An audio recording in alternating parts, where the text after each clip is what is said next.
reading my story, Chasing Rainbows.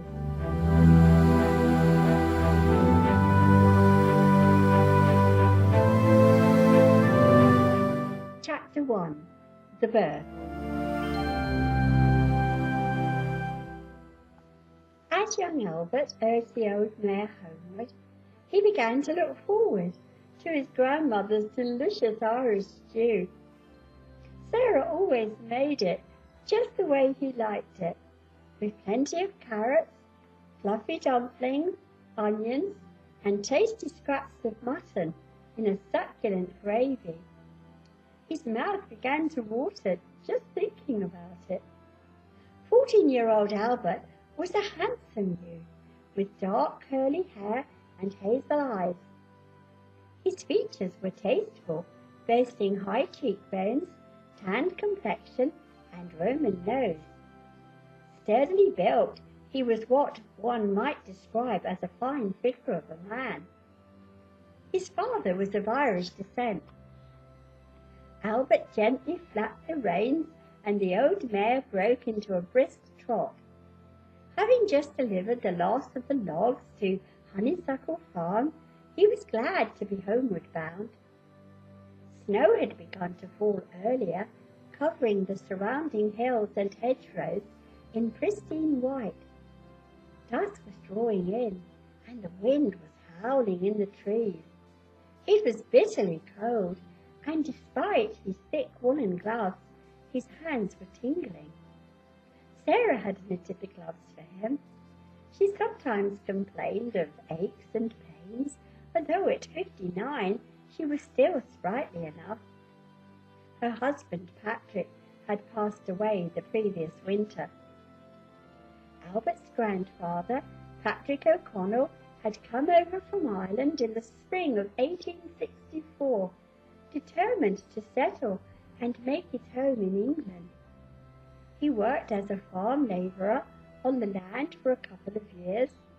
He managed to save enough money to buy his own bit of land. He rented a cottage near the village of Staverton on the banks of the beautiful River Dart, nestled in a valley. Local folk often used the bridge by the Stony Ford, an ancient crossing which was many centuries older than the bridge, and provided a route from the village into Dartington. Patrick farmed the land, planted potatoes, cabbages, onions, carrots, and crops such as wheat and maize. Slowly he began to expand his crops, and his vegetable produce was of the finest quality. Yet times were lean, so despite the quality of his stock, his income was meagre. In those days it was a struggle to make ends meet, and Patrick was alone in a strange land. Fast running out of funds, he decided to go to Totnes Market and purchase some livestock. With youth on his side and using what skills he possessed, he was determined to succeed. He acquired a cockerel, a few hens, and a Suffolk Punch horse to help him plant wheat, maize, and barley with the plough. He toiled long hours raking the fields, using a scythe to cut into the wheat field before employing the horse to work with the binder in order to cut the wheat. On market days, he drove his pony and trap into Totnes to sell his produce. There were times he despaired of ever making a go of things. Although he was optimistic, it was indeed often a struggle to exist on the small profits he gleaned. Despite this, he managed fairly well from his own efforts. Local folk began to trust and respect the young Irish farmer with the cheerful disposition who got to share a pint with the local menfolk at the Ring o' Bells Inn. Patrick attended barn dances and harvest festival events organised by the womenfolk. If people needed a hand, he was always willing to help out. Once upon a time, the parish had flourished when production in the slate quarries was at its peak, but many folk had moved away due to a decline of employment. Agriculture remained the main source of employment in the parish, although some still continued to work in the quarries. Staverton was a fairly close-knit community with a relatively small population of around 950. As time passed, Patrick became more confident, more optimistic in plans for his future.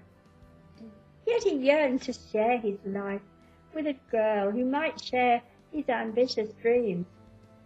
He longed for someone he could come home to of a night, a sweet young woman with whom he could mould a future. Before long he met a girl by name of Sarah Pope. She came from Totnes, a pretty fresh-cheeked girl with flaxen hair and china blue eyes. Patrick was filled with admiration when they were first introduced at a barn dance. She was shy to begin with, but as their love deepened, she was ecstatic with joy on the day he proposed. Sarah worked with Patrick out in the fields, planting vegetables and gathering in the wheat and the hay. She was a sensible girl, clever with a needle. Sarah made use of her talents by transforming lengths of the finest silks and cottons into pretty shawls and dresses. She made a tidy profit from items sold in Totnes on market days. She became very popular with the local ladies, and before long her small business was thriving. Patrick was able to employ a local lad to help him work the fields, and Sarah concentrated on her needlework and keeping the cottage tidy.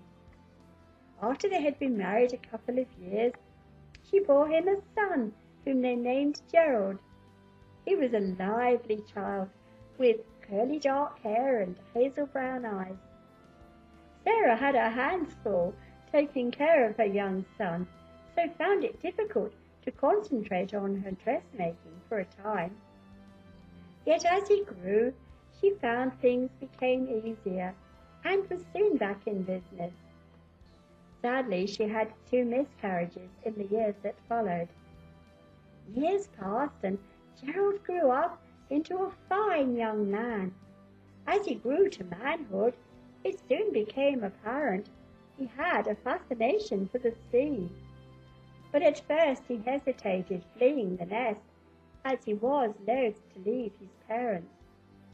He decided to travel by train from Staverton Station into the county boroughs of Plymouth and Devonport, explore the docks, with the keen intention to sign aboard a steamship.